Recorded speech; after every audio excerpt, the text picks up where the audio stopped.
Nation, welcome to our weekly podcast, the Hump Day Holler. Hey, on the show today, we've been talking about down payments and really how you can get into a house for a lot cheaper. We've been preaching this to you for over a year on make smaller down payments, sort of the marry the house, date the rate, because we know a lot of what's going on right now is temporary. So we're going to talk about that. And then also, you got to make sure right now that you're working with folks who are giving you good advice and really who sort of know what the programs are and what kind of stuff can be done. So, welcome in James Parker. James, I know you got your fans that come with you every single week, always clapping. How you doing today, sir? Yeah, and I'm amazed how this crowd of very real people can clap the exact same way every time. It's Every time. It's absolutely amazing, man. So look, a couple things happened since Saturday, right? So what we're waiting on this week, Dave, we're going to have some numbers come up. The PCE, which is another inflation category or another factor, another outlet that'll give us some ideas on where we're at with inflation. Those numbers are going to come out. I don't expect to see anything that's going to be mind boggling or anything that's going to be earth shattering. I think the biggest thing, what we're watching right now, we saw and we discussed it on Saturday with the rates kind of coming down. They're flat right now for the week. Is the fact that these banks and what's going on with these banks, a lot of people are scared, including myself, right? Hey, what do I do with my money? Where do I put my money? How do I handle my money? And I think people are realizing too that they're expecting more of this is going to have to happen. And what I mean by more of this is bank fallout, right? So, what is that? That's why there's so much, I think, fear. It's a matter of, I can't imagine the Fed's got to be waking up right now going, now what? Right? You've got a lot of these economists are saying if the Fed really was sticking to their guns, they should have raised the rate. That way you could find out really what banks are not doing things right instead of kind of giving them a pass here on different things. What's your thoughts, James? I mean, I think the 0.25, um, I think it was good. I think it shows the signs that the Fed realized they had to stop something, and what they've done is with this rush it has kind of jumped up on them. So I just want to get your thoughts, and then we're going to kind of talk about down payment and why right now we are seeing some people get some wins, even though those rates are still elevated, not where you want to be, but we'll talk about that uh, after. But I wanted to kind of get your thoughts, James, now that you've digested a little bit more of what the Fed did, and kind of what are you seeing? I know you kind of keep up with headlines and stuff like that. What are you seeing on your end, my man? well, we're now a couple weeks into this, almost 3 weeks into this, and it looks like the bleeding has stopped. And because the concern was, well, Silicon Valley Bank falls, there could be some other banks fall, and then a couple more did. We had the second and then the third largest bank failure, and then a couple more on top of that, and then some little regional guys have closed their doors, and there was a lot more bleeding out there than in the headlines, and I think even that stuff that's sort of flying under the radar seems to have slowed. So there was a contagion. It was a little more widespread. It didn't get the media coverage. So that's what we're telling the guy listening that he doesn't already know. There were Right. a lot of banks that went under that didn't get reported because no one cares about the third state bank of Tulsa or, Right. Bug Tussle, Kansas or whatever. So that was going on for the last couple weeks, and that has seemed to stop. And there's still I like I don't enjoy watching the reverberations go through the markets, but I'm interested to see how now letters and emails are being sent to pensioners, letting them know that their check's going to be cut next year because the California Public Employees Pension Fund had like $60 million in SVB stock that just went to zero and isn't going to be covered by the FDIC. There's still Right. a lot of people who got hosed, even though some people got bailed out, which makes it all the more suspicious and political. But so my first reaction is the bleeding has stopped. There's still going to be other problems, from the wound, like infections, if you want to stretch this metaphor, that we're still watching, and a lot of other people are going to be hurting because of this. But first reaction is the bleeding has stopped. Yeah, I agree with you there, and I think it's a wait and see, and I think really. For the next year and a half, I think this is sort of the environment we're going to be in, right? Everything is going to be a wait and see. These reports, these numbers that come out are going to hold weight. Maybe folks are figuring out that data does have a lag, right? Again, we kind of gave the analogy this past week of, it's not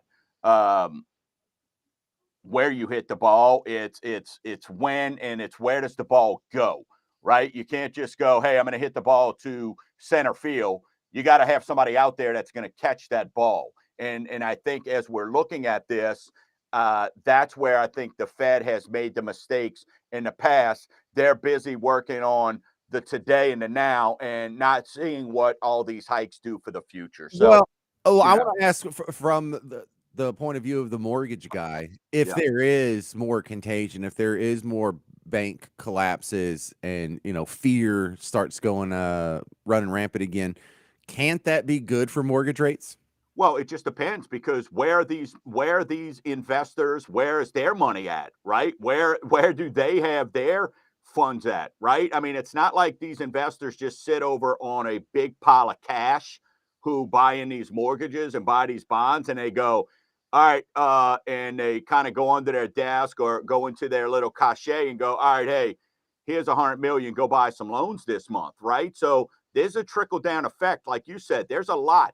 There's people now that just lost pensions. I mean, you start getting into Enron stuff. So there's a lot of scrambling behind the scenes, a lot of stepping on ant piles. So that is why, to be honest with you, why you did the initial when this came out, everything, and the Fed did their thing with the 25 basis points. It was like, okay, and the rates immediately dropped. And now they've sort of been flat this week, actually up a tad, right? Which is crazy because you go, how, right? How? They've got to have this figured out, but the facts are they don't. And it's like gas. I compare everything to gas prices. Quick to go up, slow to come down. So everybody right now is jockeying. Where are we going to be, right? Makes sense right now. Why would I not buy 10-year treasuries right now? But do I want to get burnt? Do I want to get burnt? And you could see it when you go look at 6-year CDs. Even the banks don't know right now. That's why they're giving you more money on a short term than they are on a long term because they don't know. So they're trying to capitalize as much as they can that they're giving you 4.75, 5% on a 6-month CD right now versus a 2 years at 3.25, 3.5, right? So you've got to look at because they don't know. And what's the last thing they want to do? They don't want to get stuck holding Parker's couple $100,000 at 4.75 and they can't go use Parker's money and make money on it. And I think that's where, so as a mortgage, man, look, this is in 30 years, it is crazy. Normally the forest through the trees, all that stuff, you could kind of see it. And now you've got to just juggle it. Here's what we do know, though. Purchasing a home is still a good investment, right? At the end of the day. And that kind of leads me into, James, what we've been telling people for the last year, right? Lower down payments, right? And when you come to that time, when that time is right for you to do the refinance, then we look at using some of those funds to put back into the bank, right? I mean, not into the bank, into your more permanent financing. And, an article just came out from Housing Wire saying a typical down payment is 10% smaller than it was a year ago, right? So that's a big number.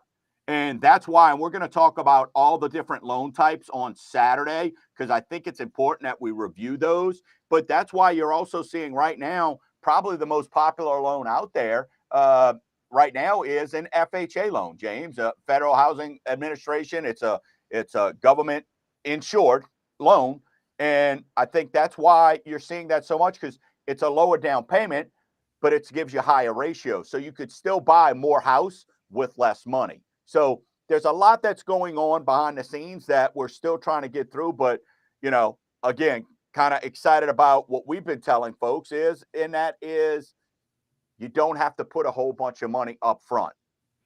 It's Okay. not like it was years ago, a pre-pandemic, James, where if you put 20%, your rate was 3/4 or of a percent less than it was if you put down 3.5%. We're not seeing that right now at all. Okay, so if I'm a renter, I'm a married couple, we've been renting and we're tired of just throwing our money away, and we've been trying to get into a house, and we Yeah. finally are in the financial position to do it. What is the cost? What is going to be the total bottom line it would take to have that conversation and get in a decent sized house? Zero. I mean, to have the conversation, it's nothing. And that's one of the things that right now we're seeing, and people are going to snapsendandsave.com or they're going to mortgagegumbo.com. The conversation's free, right? And look, I talked to someone yesterday and told them you're not ready yet. Here's what you've got to go do. But it was a free credit report, free credit pull, soft pull at that. And I was able to educate them on here's what you need to go do. And look, sometimes I'm able to help people get their score up 50 points and it's $100. Sometimes you can't, but the guessing game needs to be eliminated at this point. Nobody right now should be sitting on the sideline wondering, should I buy a home, right? Especially the can I, because now we've got the tools to be able to help you with that and tell you, no, you can't, but here's how you can. And I think that's the biggest feedback we get from folks even though you got to tell somebody we can't help you, we don't turn them down. We just tell you we can't help you right now, but here's what you need to go do. And that's where a lot of the loans we're doing today, James, are folks that we've helped over the last couple of years. And they going, I don't care that the rate's 6.5%. I went and busted my rear end to get my credit back in check. I'm ready to buy now. We'll figure everything else out later. And that's what we kind of explaining to folks. That's why these folks who are coming in buying now, they're going to see the returns a lot more than the folks who are waiting for that rate to come down, because they're going to be all competing for that same house. And home values are going to start going back up. They will go back up, right? It's just a matter of how quick, and meaning everybody's going to be competing for that house. It's supply and demand, right? And we already know there's low inventory, and we know there's not much inventory coming because we know what all the stuff is. We're down 36% on permits across the country. So we know permits are down a third. So where's it going to come from? Is there really such thing as getting in a house with nothing down? I know there's like rural development loans, Yeah, and VA loans, but VA and rural development's no money down. And even FHA. Look, if you get a gift, there's different ways to do FHA loans. So there's different options out there. But right now, what people are taking advantage of, and this is what's going to be the first thing that's going to go away. A lot of people, James, are buying houses right now, even though it's a 6.5% rate. They wouldn't be able to buy at 5% or 5.5%. Not from an affordability as far as what the payment is, James. They don't have the down payment money and the closing cost money. So the insurance, the taxes, and all that. So by them buying now and getting that seller to pay that for them now, well, then when you refinance, you don't have to come out of pocket with anything. So they're able to buy now. So there's a lot of folks out there who are thinking, oh, I'm going to wait when rates are 5.5 or whatever they're going to go to. Well, you're going to need that much more money. And I'll be able to show you why a 6.5% rate right now is going to be cheaper for you than a 5.5% rate down the road. Not only are you going to pay more for the house, but when you're not getting those closing costs and all those concessions on your side, and you got to come out of pocket with that, that affects your affordability, James, more than anything, right? Because now I can't afford that house because I can't afford the insurance on that home. Whereas now if the seller's paying it, we're able to win in this market. So you say people are using FHAs or leaning on those a lot, and that was in reference to the statistic about how the average down payment is down. Now, does the average down payment actually go down, or are people just using different loans to artificially make that number come down? Yeah, I think they're using just different loan types, right? Like FHA loans are up just over year over year. What's the down payment What's the down payment requirement on a FHA loan? 3.5%. And that's the popular one that's driving these numbers. Yeah, because the ratios are a lot higher. What that means is you can afford more housing, and whereas in a conventional loan, maybe you can only go up to, depending on your credit score, like a 45% debt to income ratio on the back end. What that means is all your payments, your car loans, and all that. Whereas with FHA, we could go to 55. On VA, we could go to 60. Right. So there's a lot of different options there. So the government loans right now are offering a little bit more. So that's what we're looking at doing and helping people out. And again, when the time comes, we'll refinance you out of that program when it makes sense.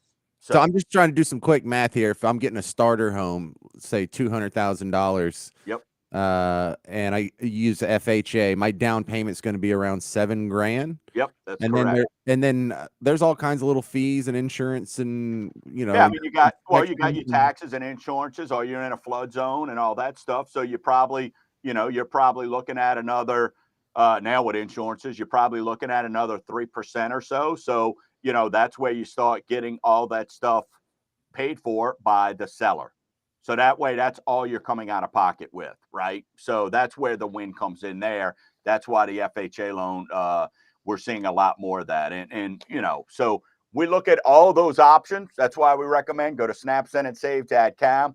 We look at that. But James, I think what we'll do is Saturday, we're going to dive in a lot more, and we're going to break each one of these programs down to where we make sure the audience explains when, why, and how should you use each particular loan type, right? And then there's programs within it, but why we should use the different loan types from there. So with that being said, wait, can I float one more balloon here? Okay, one more thought balloon, because I want to do this on Saturday, and I thought of this yesterday, and I forgot to tell you before the show.